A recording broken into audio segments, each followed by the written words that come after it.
आप देख रहे हैं हमारा YouTube चैनल दी सच्चा भारत और आज के इस बुलेटिन में आपका स्वागत है।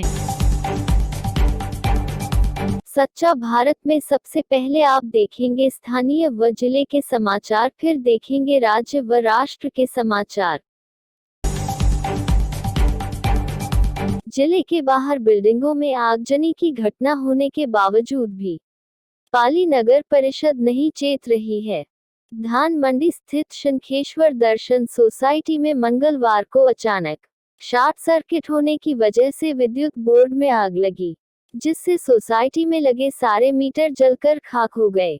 जब अचानक धुआं उठने लगा तो वह मोदी चौकीदार ने तुरंत प्रभाव से सोसाइटी के लोगों को सूचित किया और इस घटना को देखकर सभी सोसाइटी के लोग बाहर आ गए और दमकल कर्मी को सूचना दी। घटना की जानकारी मिलने पर मौके पर पहुंची दो दमकल ने कड़ी मशक्कत के बाद आग पर काबू पाया। यदि समय रहते आग पर काबू नहीं पाया गया तो सोसाइटी की बिल्डिंग में बहुत बड़ा हादसा भी हो सकता था। आगजनी की घटना को देखकर आसपास के लोग जमा हो गए। सूचना के बाद मौके पहुंची कोतवाली थाना पुलिस। पाली जैतारण पुलिस के हत्थे चढ़ा मोस्ट वांटेड अपराधी प्रदीप राव, गुजरात से दबोचा। जिले में जैतारण रायपुर क्षेत्र के खिनावड़ी गांव में 2 अक्टूबर को भरत भूषण चारण की गोली मारकर हत्या करने के मामले में जैतारण पुलिस को 38 दिन बाद कामयाबी मिली है। पुलिस ने इस हत्याकांड की वारदात को अंजाम देने वाले कुख्यात अपराधी प्रदीप राव को गिरफ्तार कर लिया है।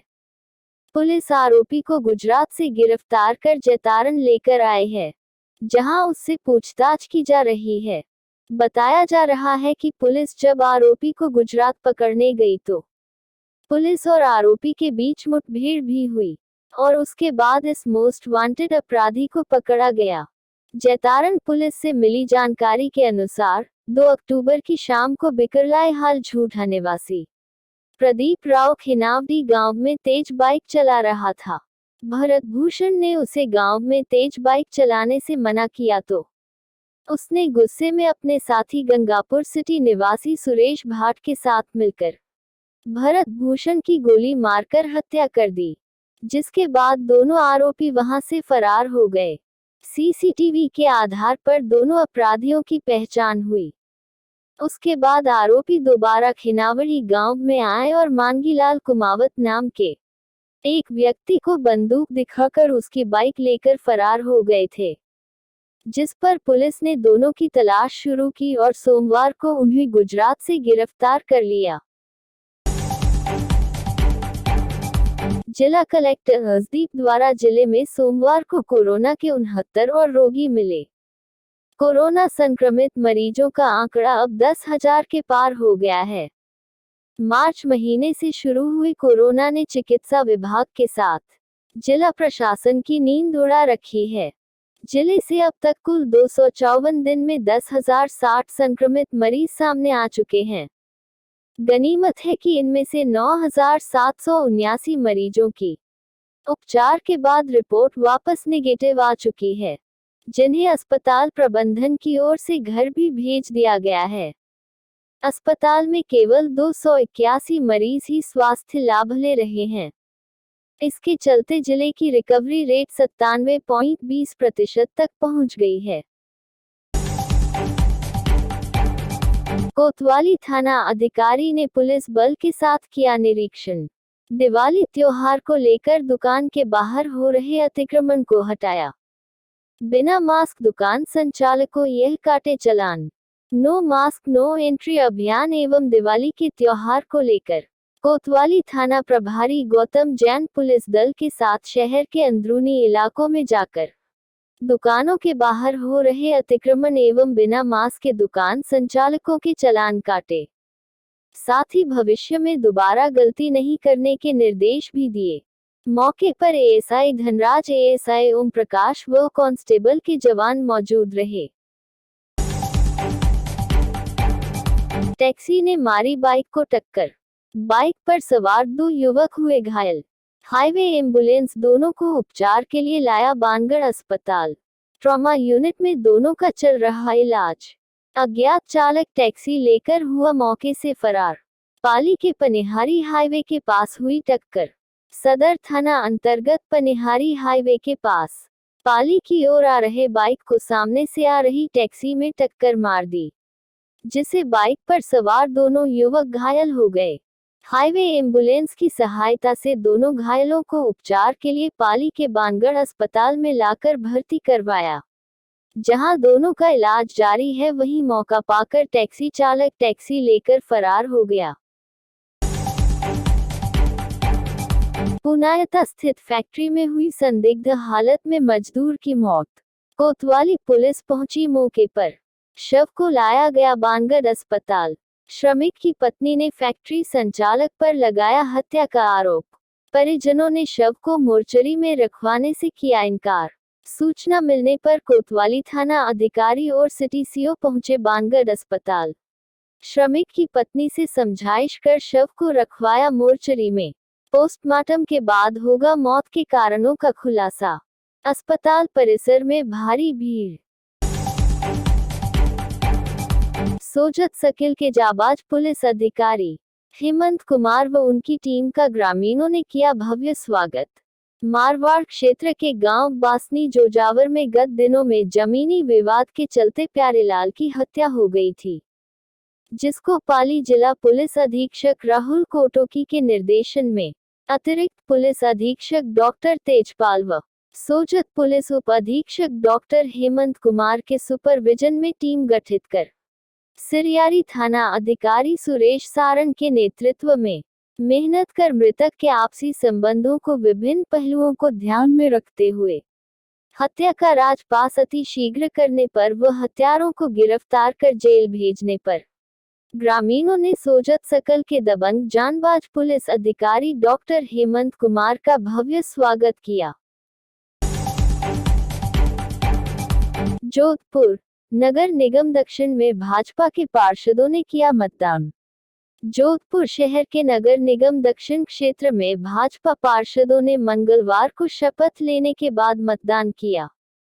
भाजपा दल के साथ कुल 46 पार्षद नगर निगम पहुंचे, जिसके कुछ देर कांग्रेस के पार्षदों के इंतजार के बाद मतदान किया। मतदान के बाद भाजपा की ओर से महापौर पद की प्रत्याशी वनीता सेठ ने कहा कि 46 पार्षदों ने मतदान कर दिया है और वह जीत के प्रति सुनिश्चित हैं। साथ ही उन्होंने कहा कि 80 पार्षदों वाली नगर निगम दक्षिण में अब कांग्रेस के 29 पार्षदों का मतदान अभी बाकी है, जो कुछ देर बाद अपना वोट डालेंगे।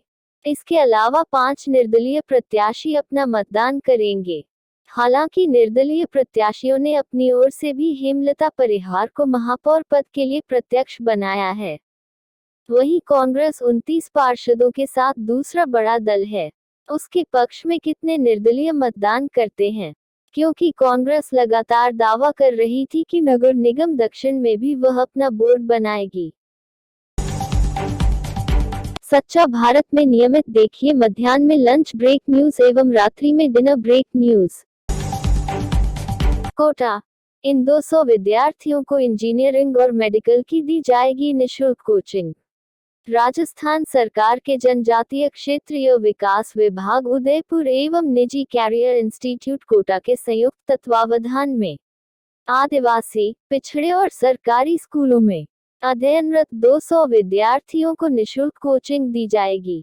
निजी इंस्टीट्यूट के आशा प्रोजेक्ट के तहत इस इंजीनियरिंग और मेडिकल प्रवेश परीक्षा की कोचिंग का ओरिएंटेशन सोमवार को वेबिनार के रूप में हुआ। इसके साथ ही संघर्ष से सफलता तक सेशन भी हुआ, जिसमें विपरीत परिस्थितियों में अपनी प्रतिभा साबित करने वाले स्टूडेंट्स ने अपनी कहानी बताकर स्टूडेंट्स को प्रेरित किया। पार्षदों की खरीद फरोख्त की आशंका से ग्रस्त बीजेपी ने निर्वाचन आयोग को दिया ज्ञापन। जयपुर, जोधपुर और कोटा शहर के नगर निगम के महापौर को लेकर चुनाव मंगलवार को होंगे। बीते 3 नवंबर को आए नतीजों में जनता ने स्पष्ट बहुमत न बीजेपी को दिया और न ही कांग्रेस को। ऐसे में निर्दलीयों के दम पर बनने वाले महापौर को लेकर अब पार्षदों की खरीद फरोख्त की आशंकाएं बढ़ गई हैं। पार्षदों की खरीद फरोख्त की आशंका से ग्रस्त बीजेपी ने राज्य निर्वाचन आयोग का दरवाजा खटखटाया है। बीजेपी के पूर्व प्रदेश अध्यक्ष और मंत्री रहे अरुण चतुर्वेदी ने राज्य निर्वाचन आयोग के आयुक्त पीएस मेहरा से मुलाकात कर महापौर के चुनाव निष्पक्ष कराने की मांग की है।